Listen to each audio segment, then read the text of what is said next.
అంగన్వాడీల విషయంలో జగన్మోహన్ రెడ్డి మొండి వైఖరే గెలిచిందా? అంగన్వాడీలు ఓడారా అంటే అవుననే సమాధానం ఇస్తున్నారు కొంతమంది రాజకీయ విశ్లేషకులు.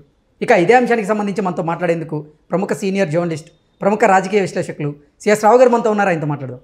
Sir hi sir. Hello Krishna. Sir, అంగన్వాడీల విషయంలో జగన్మోహన్ రెడ్డి మొండి వైఖరే గెలిచిందా? అంగన్వాడీలు ఓడారా అంటే ఏం చెప్తారు సార్? సో ఇప్పుడు పరిస్థితిని బట్టి కన్నా చూస్తుంటే అసలు అంగన్వాడీలను గెలిచారా లేకపోతే జగన్మోహన్ రెడ్డి గెలిచారా అనేటువంటి పరిస్థితికి ఎందుకు వచ్చింది అని అంటే సామరస్యంగా పరిష్కరించుకోవాల్సినటువంటి సమస్య అది. అంగన్వాడీలది అంగన్వాడీలు డిమాండ్లు పెట్టారు, దాని మీద ప్రభుత్వం స్పందించాలి. కానీ ప్రభుత్వం స్పందించలేదు, కొంతమేరకు స్పందించిందని చెప్పి చెప్తూ ఉన్నారు. బట్ అంగన్వాడీలు అసలు జగన్మోహన్ రెడ్డి మెడలు ఉంచుదాము, అసలు జగన్మోహన్ రెడ్డి ఏంటి, చాలామంది మేము సీఎంలు చూసాము ఇంతకుముందు, వాళ్ళ మెడలు ఉంచి మా సమస్యలు పరిష్కరించుకోగలిగాము, కానీ జగన్మోహన్ రెడ్డి వాళ్ళకి ఏందో తేల్చేస్తామని చెప్పి ఈ మధ్య మనకి ఇచ్చినటువంటి ఇంటర్వ్యూలో కూడా అంగన్వాడీ అసోసియేషన్లు సంఘాలకు సంబంధించిన కొంతమంది నేతలు చెప్పడం జరిగింది. నిజమే కావాలా అంగన్వాడీలు జగన్మోహన్ రెడ్డి మెడలు ఉంచేటువంటి అవకాశం ఉందని చెప్పేసి అనుకున్నారు, చాలామంది కూడా అదే అనుకున్నారు. సో అంగన్వాడీ సమస్యలు పరిష్కరిస్తారు, ఇంత పెద్ద ఎత్తున 42 రోజుల పాటు సమ్మె చేస్తే ఖచ్చితంగా జగన్మోహన్ రెడ్డి ఒక మెట్టు దిగొచ్చైనా సరే వాళ్ళ సమస్యలు పరిష్కరిస్తారని చెప్పేసి అనుకున్నారు. కానీ చలో విజయవాడ కార్యక్రమం ఏదైతే పెట్టారో ఆ కార్యక్రమాన్ని చిన్నాభిన్నం చేయడంతో జగన్మోహన్ రెడ్డి అంగన్వాడీల మీద పైచేయి సాధించారని చెప్పేసి మనం ఒక రకంగా అభిప్రాయానికి రావచ్చు. కారణం ఏంటంటే చలో విజయవాడ కార్యక్రమం వీళ్ళు పిలుపునిచ్చారు. అంగన్వాడీలు పిలుపునిచ్చినటువంటి క్రమంలో ముందు నుంచే ఆంధ్రప్రదేశ్ ప్రభుత్వం, ఆంధ్రప్రదేశ్ పోలీసులు అసలు అంగన్వాడీలు ఎవరెవరు యాక్టివ్గా ఉన్నారు, ఎవరెవరు ఈ కార్యక్రమాన్ని ముందుండి నడిపిస్తున్నారు అనే దాని మీద ఒక క్లారిటీకి వచ్చేసారు.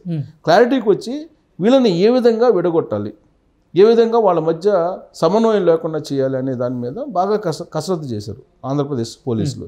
దాంతో అసలు వాళ్ళు ఇవాళ సోమవారం రోజు చలో విజయవాడ కార్యక్రమానికి పిలుపునిస్తే శనివారం నుంచి ఆంధ్రప్రదేశ్ ప్రభుత్వం, ఆంధ్రప్రదేశ్ పోలీసులు అంగన్వాడీలు విజయవాడకు రాకుండా ఏ విధంగా అడ్డుకుందాం అనే దాని మీదనే కసరత్తు చేశారు. దానికి కొంతమంది అంగన్వాడీలు కూడా సహకరించారు. వాళ్ళకి అంగన్వాడీ సంబంధించిన సంఘాలు, అసోసియేషన్లకు సంబంధించిన కొంతమంది నేతలు ఆంధ్రప్రదేశ్ ప్రభుత్వానికి, ఆంధ్రప్రదేశ్ పోలీస్కి సహకారం అందించి ఎవరెవరు లీడ్ చేస్తున్నారు ఈ కార్యక్రమాన్ని, చలో విజయవాడ కార్యక్రమాన్ని అనే దాని మీద ఇన్ఫర్మేషన్ ఇవ్వడంతో పోలీసులు చాలా వ్యూహాత్మకంగా వ్యవహరించి అసలు చలో విజయవాడ కార్యక్రమం ఉనికే లేకుండా చేయగలిగారు. అంటే ఉనికి మీన్స్ అంటే రాష్ట్రం నలుమూలల నుంచి రావాల్సినటువంటి అంగన్వాడీలని ఎక్కడికక్కడ అడ్డుకున్నారు. ఎక్కడికక్కడ అడ్డుకొని వాళ్ళని అరెస్ట్ చేసేసి కీలకమైనటువంటి నేతల ఉద్యోగాలు కూడా తీసేసేటువంటి పరిస్థితికి వచ్చారు.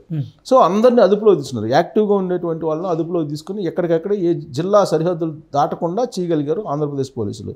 చివరికి విజయవాడకు వచ్చేటప్పటికి విజయవాడలో అసలు అంగన్వాడీ చలో విజయవాడ కార్యక్రమం అసలు ఉందా లేదా అనేటువంటి పరిస్థితి తీసుకొచ్చారు. సో సోమవారం ఉదయం అయితే కొంత ఉద్రిక్త పరిస్థితి అయితే నెలకొంది విజయవాడలో. అంగన్వాడీలు అందరూ వస్తున్నారు, రాష్ట్ర నలుమూలల నుంచి తరలి వచ్చేటువంటి అవకాశం ఉంది. భారీ ఎత్తున దాదాపు 1,00,000 పైగా అంగన్వాడీలు ఆయాలు ఉన్నారు, 1,50,000 వరకు. సో వాళ్ళందరూ తరలి వచ్చేటువంటి అవకాశం ఉంది. వాళ్ళతో పాటు రాజకీయ పార్టీలు, వాళ్ళతో పాటు వామపక్ష పార్టీలకు సంబంధించినటువంటి కార్యకర్తలు వీళ్ళందరూ వచ్చేటువంటి అవకాశం ఉంది. గతంలో ప్రభుత్వ ఉద్యోగులు అలాగే టీచర్లు చేసినటువంటి ఉద్యమంలాగా హిట్ అవుతుంది, క్లిక్ అవుతుంది, విజయవంతం అవుతుంది అనేటువంటి అభిప్రాయంతో ఉన్నారు చాలామంది. కానీ చాలా నింపాదిగా ఆంధ్రప్రదేశ్ ప్రభుత్వం ఉంది, ఆంధ్రప్రదేశ్ ముఖ్యమంత్రి జగన్మోహన్ రెడ్డి కూడా నింపాదిగా ఉన్నారు. ఆంధ్రప్రదేశ్కి సంబంధించినటువంటి పోలీసులు మాత్రం చాలా వ్యూహాత్మకంగా వ్యవహరించారు. జగన్మోహన్ రెడ్డి ఇచ్చినటువంటి ఆదేశాల మేరకు వాళ్ళని చిన్నాభిన్నం చేయగలిగారు. చిన్నాభిన్నం చేయడంతో పాటు అసలు వాళ్ళ సరిహద్దులు దాటి రాకుండా విజయవాడ వైపు ఎక్కడికెక్కడ అడ్డుకొని వాళ్ళని నిరోధించగలిగారు. దీంతో జగన్మోహన్ రెడ్డి సక్సెస్ అయ్యారని చెప్పి మనం చెప్పడానికి అవకాశం ఉంది. సో ఆయన విజయవంతం అయ్యారా వీళ్ళ మీద అని అంటే ఆ కోణం నుంచి కాకుండా జగన్మోహన్ రెడ్డి ఎందుకు అసలు వీళ్ళని సమ్మె చేస్తున్నటువంటి వాళ్ళని పిలిచి మాట్లాడలేకపోయారు అనేది మనం కనుక విశ్లేషణ చేసుకుంటే అక్కడ పొలిటికల్ ఇన్ఫ్లుయెన్స్ ఉంది కాబట్టి ఒక మెట్టు దిగ్గకూడదు అనేది జగన్మోహన్ రెడ్డి యొక్క ఆలోచన అనేది తాడేపల్లి క్యాంపస్లో జరుగుతున్నటువంటి టాక్. అంటే జగన్మోహన్ రెడ్డి ఈ సమ్మె వెనక అంటే ప్రతిపక్షాలు ఉన్నాయని భావిస్తున్నాడు సార్. సో ప్రతిపక్షాలు ఉన్నాయి, అలాగే వామపక్ష పార్టీలు బలంగా ఉన్నాయని చెప్పి ఆయన భావిస్తున్నాడు. అందుకే ఆయన చాలా సీరియస్గా ఈ సమ్మె మీద దృష్టి పెట్టాడు. సహజంగా అవసరమైతే కనుక గతంలో ప్రభుత్వ ఉద్యోగులు ఆయన పిఆర్సీ కోరినప్పుడు కానీ, వాళ్ళ డిమాండ్లు పెట్టినప్పుడు కానీ మంత్రుల కమిటీ వేశారు. మంత్రుల కమిటీ రకరకాలుగా చర్చించింది, అనేకసార్లు సంప్రదింపులు జరిపారు. సిపిఎస్ రద్దు చేయలేము, జీపీఎస్ తీసుకొస్తామని చెప్పారు. ఇలా రకరకాల ఆప్షన్స్ పెట్టి చర్చలు జరిపారు మంత్రివర్గ ఉపసంఘం. ఆ తర్వాత జగన్మోహన్ రెడ్డి 1-2 సందర్భాల్లో వాళ్ళతో నేరుగా మాట్లాడారు. కానీ అంగన్వాడీల విషయం వచ్చేటప్పటికి వాళ్ళతోటి మాట్లాడటానికి కూడా జగన్మోహన్ రెడ్డి ఇష్టపడలేదు. ఇష్టపడకపోగా అసలు వాళ్ళ సమ్మె ఏ విధంగా నిర్వహిస్తారు, మొత్తం అసలు ఒక యుద్ధం మాదిరిగానే మొదటి నుంచి కూడా ఒక యుద్ధం మాదిరిగానే అంగన్వాడీలతో వ్యవహరించాడు జగన్మోహన్ రెడ్డి ప్రభుత్వం, జగన్మోహన్ రెడ్డికి సంబంధించినటువంటి యంత్రాంగం అంతా కూడా. సో ఎందుకు ఆ విధంగా వ్యవహరించారు అనే దాని మీద కనుక మనం క్వశ్చన్ వేసుకుంటే ఖచ్చితంగా ఇది ఎన్నికల సమయంలో విపక్షాల ప్రోత్సాహంతో జరుగుతున్నటువంటి సమ్మెగా ఆయన భావించారు. అందుకే తనేంటో చూపించేటువంటి ప్రయత్నం చేశారు. తనేంటో ఆల్రెడీ ప్రభుత్వ ఉద్యోగులు చూపించారు, టీచర్స్ చూపించారు. సో దాంతో ఇప్పుడు ప్రభుత్వ ఉద్యోగులు కానీ టీచర్స్ కానీ ఎవరు కూడా ముందుకు వచ్చి ధర్నా చేయడానికో ఆందోళన చేయడానికో ఎవరు కూడా ముందుకు రావట్లేదు.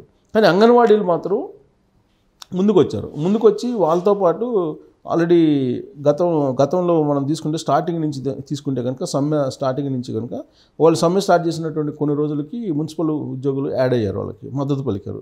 ఆ తర్వాత సర్వశిక్ష అభియాన్కి సంబంధించినటువంటి ఉద్యోగులు కూడా మమ్మల్ని పర్మనెంట్ చేయండి, మేము కాంట్రాక్ట్ బేసిస్ మీద మమ్మల్ని పర్మనెంట్ చేయండి అని చెప్పి వాళ్ళు యాడ్ అయ్యారు వీళ్ళతో పాటు. అలాగే కొంతమంది వాలంటీర్లు కూడా వీళ్ళకి కోఆపరేట్ చేశారు.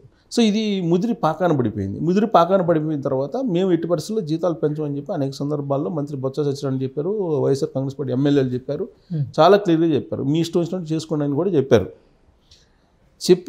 అంత స్థాయిలో ఎప్పుడు కూడా ప్రభుత్వం చెప్పదు. ఆ విధంగా తెగేసి చెప్పినా కానీ ఇంకా మమ్మల్ని పిలిచి మాట్లాడతాడు జగన్మోహన్ రెడ్డి అనేటువంటి ఒక ఆశ అంగన్వాడీల్లో ఇటీవల వరకు కూడా ఉంది. అయితే ఇప్పుడు తాజాగా ప్రభుత్వం వ్యవహరించినటువంటి తీరుని కనుక చూస్తే కనుక ఎంత కోపంగా ఉన్నాడు జగన్మోహన్ రెడ్డి అంగన్వాడీల మీద అనేది అర్థమవుతుంది. ఎస్మా ప్రయోగించడం ద్వారానే తెలుసు. ఎస్మా ప్రయోగించారు. ఎస్మా ప్రయోగించినప్పుడే వాళ్ళు అర్థం చేసుకోవాలి. ఎస్మా ప్రయోగించినప్పుడే అర్థం చేసుకోకుండా వాళ్ళు ఇంకా సమ్మె చేస్తాం మేము ఎస్మా పరిధిలో లేము అని చెప్పి వాళ్ళు సమ్మెకి మరింత ఉధృతం చేసేటువంటి ప్రయత్నం చేశారు.